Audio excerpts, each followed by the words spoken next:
Hello, everyone. Welcome back to Featured Educators Talk. That's As you good. can see or hear on today, KJ Johnson II and Debbie Anderson is not here on today, but don't fret.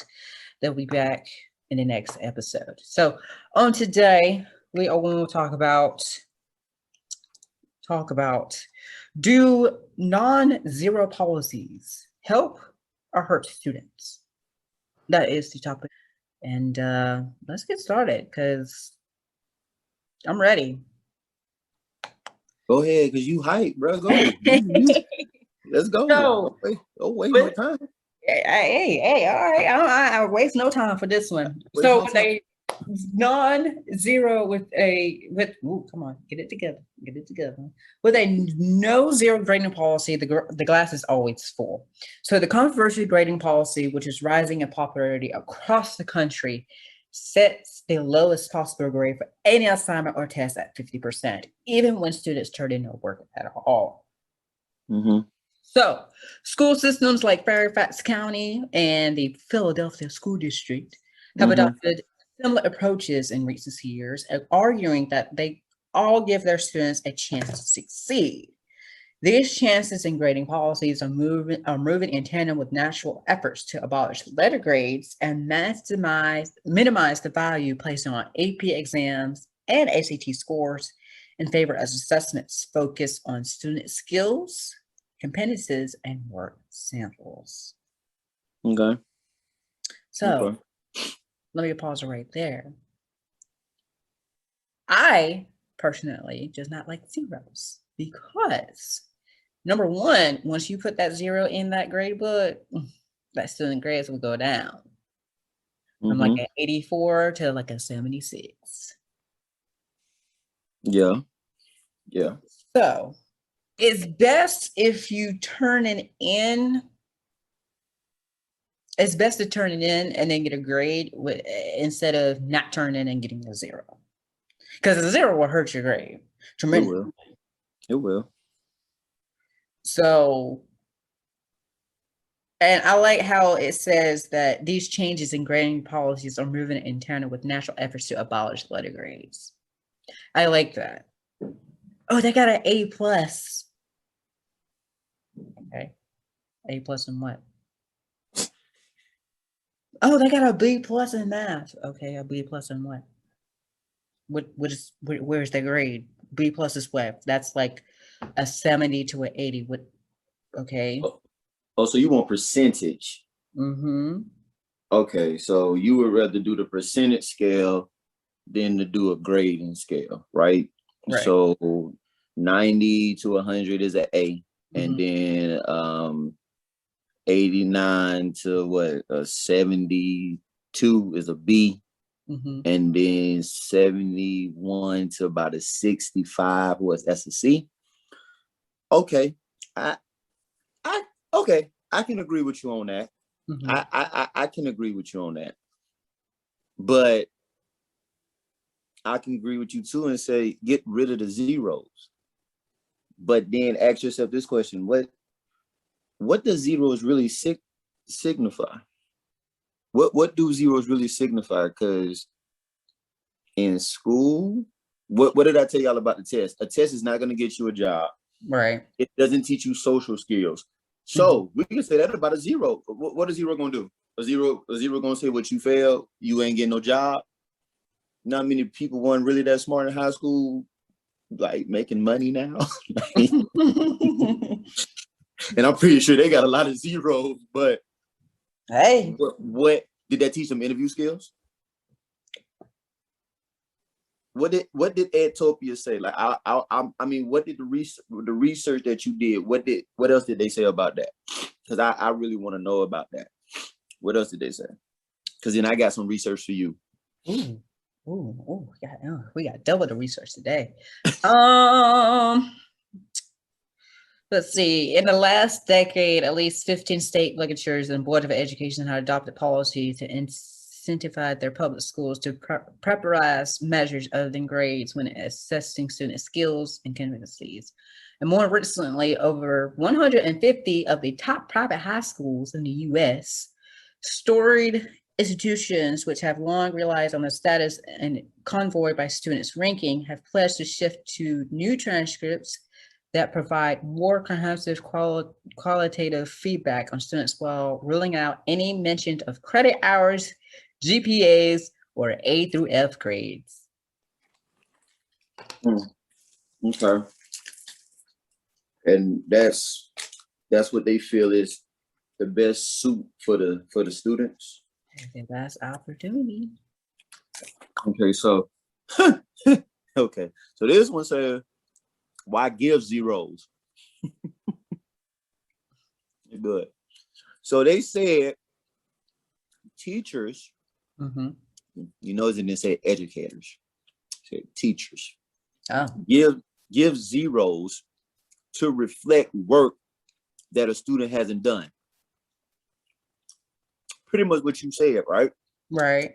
Typically, if a student turns in an assignment at all, especially one that shows that they put in some effort, teachers would choose to give the student some level of a grade. A zero, on the other hand, reflects that the student hasn't put any efforts at all. Teachers give zeros for a number of reasons. It's where it gets this is where it gets good. Zeros hold students accountable. Zeros don't just hold students accountable. If you miss your homework and don't turn it in, aren't you held accountable for that? If you don't come to school and then let the teacher know, aren't you accountable for that? Because you do need to make up that work for the day, right? So zeros hold students accountable? No. Zeros don't. They say teachers can't just make up grades for students who haven't performed work. But you're a teacher, right? So therefore, why isn't your student performing? That's my first thing. And why are they getting zeros in your class? And they put time and effort. Right. So it's okay if they turn in their homework the next day. Right. Then it said, I'm glad you said that, because then it says zeros for students to adhere to deadlines. So you perfect. You act like you ain't never missed a deadline before. And you know, some teachers out there, bro, who any little thing, they want to give you a zero. Any little thing. They gonna find the littlest thing and we'll get zero. Oh, you didn't turn in your homework last night. I'm gonna give you a zero. Oh, since you turned in your homework last night and today, I'm gonna still give you a zero. What? So I basically did this for what? You realize that I have other classes to do, right? That's due on the same week, right? Like your class is not the top priority. But because I turned in my homework late to you the next day, you still gonna give me a zero? It get better, bro. It says skipping the zero forces more work on teachers. Darn. I ain't know skipping the zero force a whole lot of work. That's just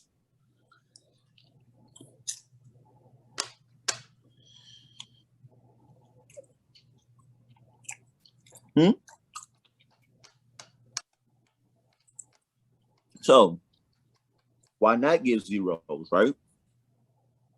They said every assignment is important. Every assignment is important. Why not give zeros? It says most teachers don't give out assignments abruptly. Okay.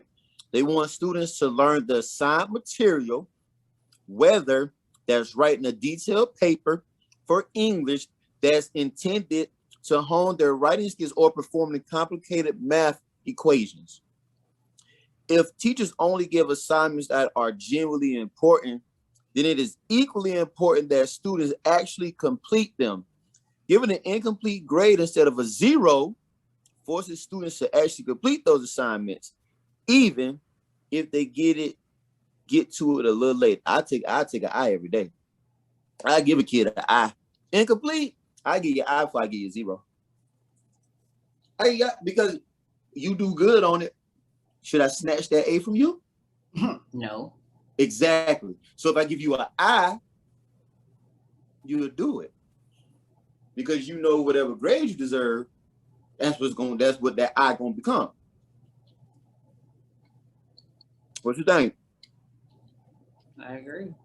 Okay. That's better than a 0. Because if you give them a 0, they don't care. I'm glad you said that, because they just said that students may not care about zeros. It's like, oh well, next assignment. Mm-hmm. What's next? Mm-hmm. Mm-hmm. And zeros can actually decrease motivation. It can destroy a student's grade. It's like you said. Mm-hmm. It can destroy a student's grade. On a standard 100-point scale, most students must score above 69% in order to pass the class, right? Yep. So that means that 0 can destroy that. Yeah. Ain't no ifs, ands, or buts. Yeah. All right. So zeros fail to accurately reflect student performance. We just said that. Mm-hmm.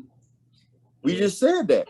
Yep. I was just being sarcastic because I was being serious when I said zeros ain't gonna help them get no job. You know, ain't gonna show you how to do no interview, but that's what is zero gonna do? What it's gonna do? It says zeros fail to accurately reflect student performance. So what is 0 gonna do? They ain't gonna do nothing. What is it really telling you about the student? Nothing. But pretty much it's telling you that what they don't turn their work in. Okay. And then have you ever thought about this? Now, and this is not an excuse, but let's just be real. Have you ever thought about maybe certain kids go through problems? Maybe it's not that they're not even doing their work. Maybe they're going through something. And right now they brain ain't functioning what needs to be functioned on because they're going through something else. That's not an excuse. That's not me wanting to save a child. I'm not saying that, but come on now. Michael dad might have passed away. Okay, we really expect for this young man to talk to me about algebra equations and all that stuff. I mean, is he supposed to really tell me what happened? You know what I'm saying? During the time of the French Revolution? No, I don't think so. Like, this man's dad just passed away. Giving him some time. Got to give him some time. Okay, and then, you talking about there's a 5-page paper due in English. I get that, right? But if Sarah just found out that she's pregnant, you really think this girl gonna be worrying about a paper right now? No. Because Sarah only 17 years old. You know what I'm saying? Got a 3.8 GPA, and now she found out that she's pregnant. You really think she focused on? She worried about that 5-page paper? Oh no. Mm-mm. She ain't worried about no paper. She ain't worried about paper. I'll probably finish it probably like a month or so.